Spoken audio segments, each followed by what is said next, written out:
வணக்கம், நான் உங்கள் விவசாயி. இன்றைக்கி நம்ம ரொம்ப முக்கியமான ஒரு வீடியோ பார்க்க போகிறோம். என்னென்னா, நம்ம இயற்கை விவசாயத்திலே ரொம்ப ஒரு முக்கியமான ஒரு மருந்து இன்றைக்கி நான் செஞ்சு காமிக்க போகிறேன். இது பேர் வந்து தேமோர் கரைசல். இது முக்கியமான இடுபொருட்கள்லாம் என்னென்னு பார்த்தீங்கன்னா, தயிர், அதுக்கப்புறமா அதுக்கு சமம் 1 லிட்டர் தயிர் எடுத்திங்கன்னா அதுக்கு சமமான அளவு வந்து தேங்காய் எடுத்துக்கிட்டேன்.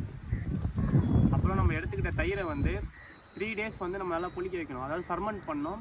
3 days நல்லா புளிக்க வச்சதுக்கப்புறமா 3rd day வந்து அது கூட வந்து நம்ம எடுத்த தேங்காவை அதை நல்லா அரைச்சிக்கிட்டு தேங்காய் பாலை எடுத்துக்கிட்டோம். தேங்காய் பாலை எடுத்துக்கணும். அப்புறமா அந்த 3rd day வந்து தேங்காய் பாலை கலந்து அதுக்கப்புறமா ஒரு 2 days வந்து நல்லா ஃபர்மெண்ட் பண்ணோம். இல்லை 2 to 1 day, maximum 2 to 1 day வந்து நல்லா ஃபர்மெண்ட் பண்ணிட்டு அதை புளிக்க வச்சுட்டு அதை வந்து இந்த பாருங்கள், இப்போ நம்ம புளிக்க வச்சு எடுத்துருக்கோம். இது வந்து பார்த்திங்கன்னா ரெண்டுத்தையும் மிக்ஸ் பண்ணி ஒரு 2 days புளிக்க வச்சுருக்காங்க.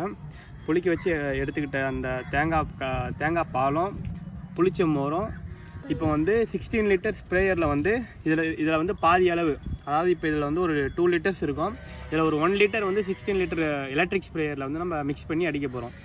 இதை வந்து நம்ம ஸ்ப்ரேயரில் அடிக்கும் போது, அதாவது பூ விடுற டைமு இங்கே பார்த்தீங்கன்னா, இப்போ இது வந்து வெள்ளரி செடி.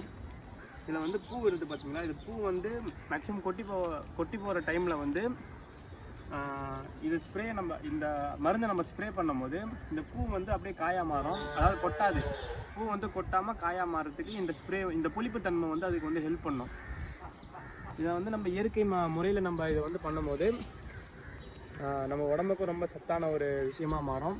எந்த விதமான கெமிக்கல் ஸ்ப்ரேயர்ஸும் யூஸ் பண்ணாமல், கெமிக்கல் மருந்துகள் நம்ம யூஸ் பண்ணாமல் இயற்கை முறையிலே நம்ம வந்து மருந்து செஞ்சு நம்ம பூ உதிரலை வந்து கட்டுப்படுத்தலாம்.